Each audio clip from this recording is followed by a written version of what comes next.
Hi, Alan Stratton from Woodturns. Last week I turned these scoops. It's an eccentric turning. They are actually turned as a unit and then sawn apart. But as I went through it, I figured, well, there's a few things I can do better than last time. One was I had the end of the scoop with the centers, but why not use a cup center at the end so it can rotate wherever it needs to. The other is I used parallel axes. I'm thinking it's more dramatic with a skew axis that's not parallel. And yeah, just a couple more things that I think could have been improved. So I decided to bite the bullet and do it again with a little bit longer base, still a tiny little bowl. But let's try for these this time, and then we'll have to think about what we can do differently on the next set. So let's turn them. This piece of maple is a little over 1 inch square by about 8 inches, a bit on the small side.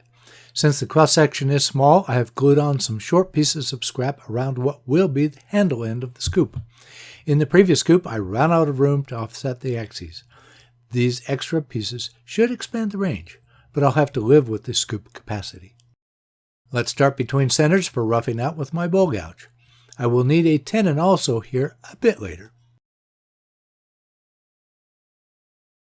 Since this scoop has a sphere that will become the scoop bowl, I will use the octagon method to guide cutting the sphere. Since it is on the end of a spindle, I will not be able to refine the sphere to perfection, but this will do to get close. I'll still be able to wrap the sandpaper around the end. More later. A couple of calculations on my phone, make the key marks for corners, and I'll be off and running. Remember, 0.414 times the diameter for a side and 0.293 times the diameter for a sphere end to octagon corner. I'll keep these on my phone in case I forget them. I'll cut what I can for the octagon, but wait, I need to suspend the spindle. So switch to a chuck mount before rounding off the octagon into a sphere.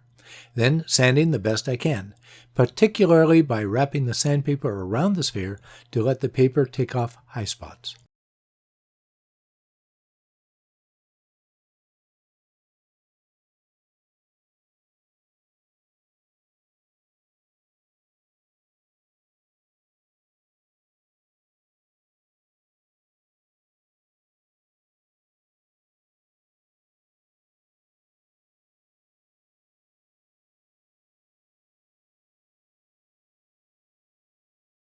I take a moment to assess the grain pattern. I want it to run so that the grain runs around the bowl. Then mark the end for my offsets. These will be 3/16 inch for each mark.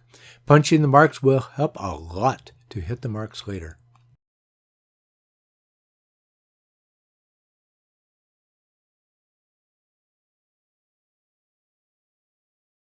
Now for the first offset, at least on the handle end. The sphere end is captured in a cup center. I start with the section next to the bowl portion. I am careful next to the bowl and cut a cove. The offset is not too bad here next to the bowl.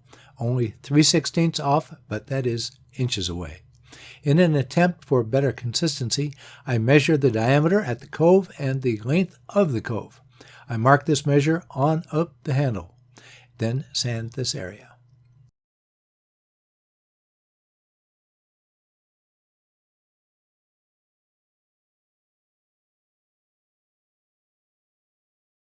Now offset by another 3/16 inch, but only on the handle end. This axis is skew, meaning that it is not parallel to any other axis. Again, cut a cove and blend it to the previous cove. I check for diameter to compare the previous one. As usual, sand while I can.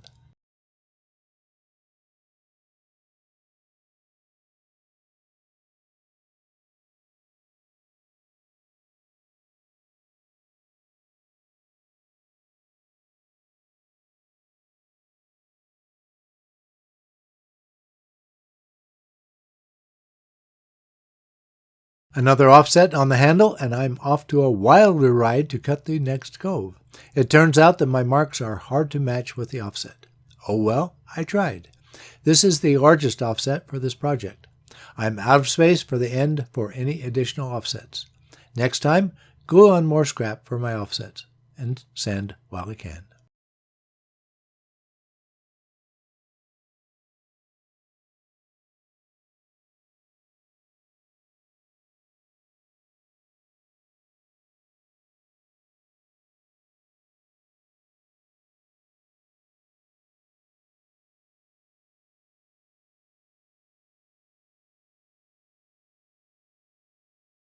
For this offset, I move backward toward the center again.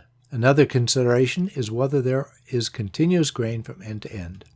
An offset gets very weak if the grain is not continuous. So this cove is a bit less wild, but it is still next to a more wild cove.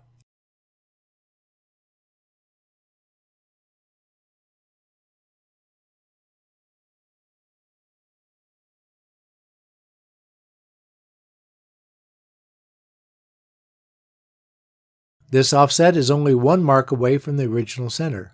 So much for the width marks, their history. Just blend it as best as I can.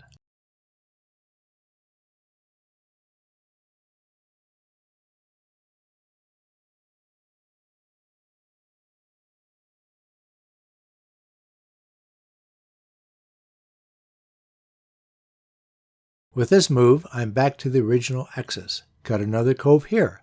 But after stopping and looking at the profile, I don't like it.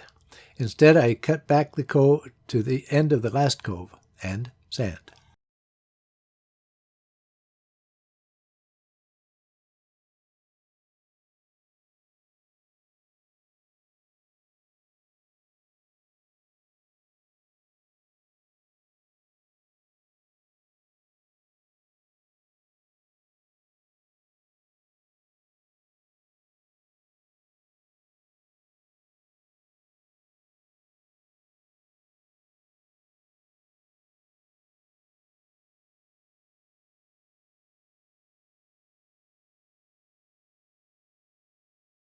Now to the bandsaw with a hand screw to hold the spindle securely. The center core is small with no room for any mistakes.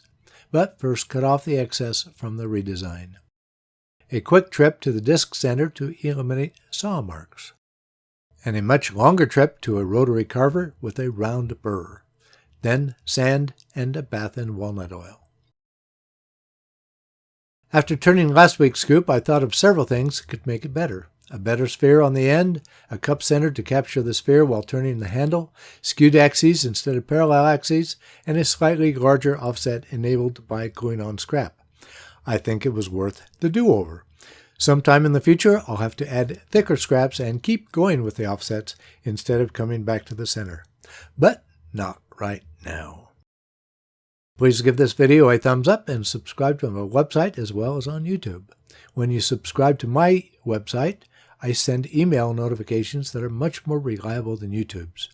Please tell your friends about my weekly videos. I appreciate your comments and questions, but please wear your full face shield whenever the lathe is running.